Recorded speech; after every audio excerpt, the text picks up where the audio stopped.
Okay, one more then, and this is obviously following on from last week when the announcement of the £20 uplift, the appeal is following through on this because it was rejected by a judge. Yes, I know. Anyway, the story, DNS again. The appeal hopes follow in anger at UC £20 uplift court defeat. So let's have a listen to this story.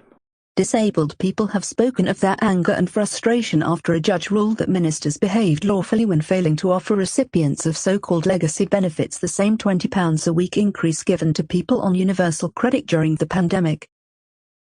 The long-awaited High Court ruling found that the Department for Work and Pensions, DWP, did not breach the European Convention on Human Rights by increasing the standard allowance of universal credit by £20 a week at the start of the pandemic but not increasing the rate by the same amount for 1.9 million employment and support allowance (ESSA) recipients, and claimants of job seekers allowance and income support.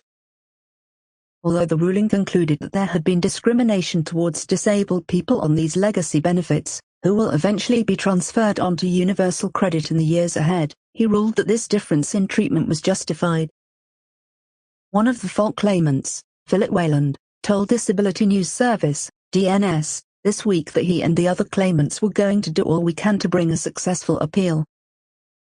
In his judgment, MR Justice Swift accepted the government's position that the increase to the UC standard allowance had been aimed at supporting those who had just lost their jobs in the pandemic, and were having to claim UC for the first time, even though the government also gave the uplift to those who were already receiving UC.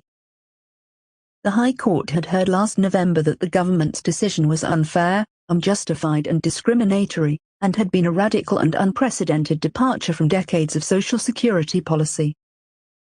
The claimant's legal team told the court in November that the refusal to extend the uplift to those on legacy benefits had been achieved with almost no democratic scrutiny by Parliament, and limited analysis of the consequences.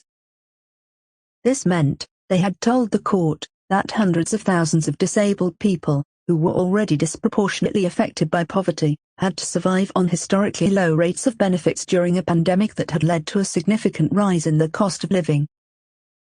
But the judge has now concluded in his ruling, the central question raised by the claimant's discrimination claims is whether it was lawful for the Secretary of State to direct her attention to the position of new benefits claimants, all of whom would have made claims for universal credit. I consider that it was. New benefits claimants would need to adjust to a loss in income. They would be affected differently to persons already claiming benefits. Last March, as part of its #20MORE4ALL campaign, Disabled People Against Cuts, DPAC, had delivered mail bags full of the testimonies of disabled people to DWP, the Treasury in 10 Downing Street, describing the financial struggles they had faced during the pandemic. Wayland told DNS this week that he strongly disagreed with the judge's reasons for dismissing their judicial review, and for the finding that the discrimination was justified. He said, the government has had a policy of forced hardship for people on welfare to try and force behavioral change. So it is very deliberate and direct discrimination. But that is the biggest problem with the case, the fact that the broader context, particularly political intentions, are absent. So without the true motivations of the government being acknowledged, you are never going to get an accurate outcome. This led to the judge accepting DWP's excuses, he said. He added, it is clear from the past 12 years of Tory rule, that the government has no intention of changing their approach to the sick and disabled community. They are shameless, so their callous disregard for the lives of the most vulnerable will continue. He said the response to the ruling had to be to continue fighting in any way we can to force change upon them. I and the other claimants are going to do all we can to bring a successful appeal. The judgment sparked anger on social media, with claimants saying it had left them livid, disgusted but also bemused. Many praised the 4 claimants of legacy benefits who had taken the case, 3 of whom, including Wayland, are disabled people. 2 of them receive ESSA, a 3rd receives income support, and the 4th job seekers allowance. DPAC's Paula Peters told Wayland on Twitter, want to say thank you to you and everyone involved. You made a stand. You highlighted the millions of us on legacy benefits who were denied £20 uplift. ESSA claimant Jennifer Jones, from DPAC Sheffield, told DNS that she was completely gutted and truly heartbroken but also angry at the ruling. She said the High Court judgment felt like a punch in the guts to every claimant who has been hanging on to the hope that someone in a position of power and authority would acknowledge and rectify the discrimination that we have suffered. She said, "It genuinely feels like the High Court have said that our lives with regards to state benefits are worth less than other people's, that our needs are less significant and that our struggle goes unacknowledged." Jones said that she and other disabled recipients of benefits had faced a sudden rise in living costs at the start of the pandemic. This included an increase in costs and difficulties in accessing online grocery shopping, having to take taxis rather than buses for our own safety, and also sourcing and replacing cars and carers when our regular people had to have time off sick or in isolation. At the same time she was struggling, disabled women in the same position as her, but on UC, were receiving an extra £20 a week. She said, "For what reason was this justifiable when our lives were a mirror to each other?" For me that is the crux of the argument as to the unfairness of this High Court decision. Myself, I have no shame in sharing that I owe nearly £2,000 on a credit card, and that money was spent on the most normal everyday items.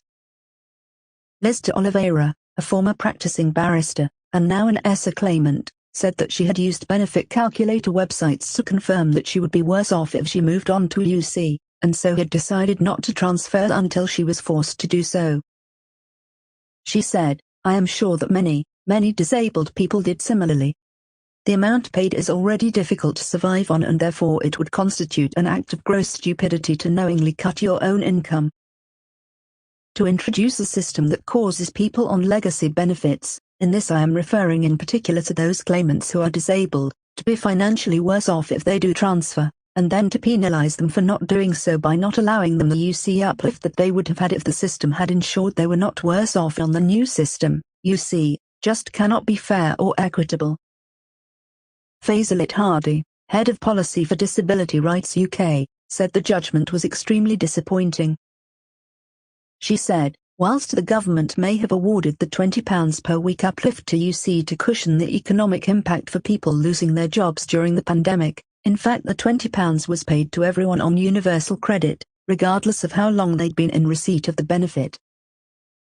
It is very hard to understand why not paying the same £20 to those on ESSA and other legacy benefits isn't viewed as discrimination against disabled people." She added, "In the real world, given the poverty level of benefits, the case for extending the £20 per week UC uplift to ESSA and legacy benefits was overwhelming. Hopefully, this judgment can be appealed.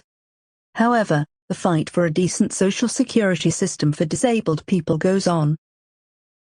The claimants were represented by William Ford of Osborne's Law, Jamie Burton QC of Doughty Street Chambers, and Desmond Rutledge of Garden Court Chambers. Burton said on Twitter, "Gutted for everyone affected by this judgment. It's not what any of us were hoping for and will just pile misery upon misery for hundreds of thousands of people. Needless to say, we are considering an appeal very carefully. We don't think the judge properly grappled with our arguments or evidence. The decision not to increase legacy benefits in line with universal credit was basically direct discrimination against disabled people. It was completely unjustified discrimination." A DWP spokesperson said, "We welcome that the court found in our favor. The temporary £20 uplift for universal credit claimants ensured vital support was given to those facing the most financial disruption due to the pandemic." There you go. So that's very interesting, a good story, and of course some of that I did not know. So I hope you enjoyed that, and have a good day.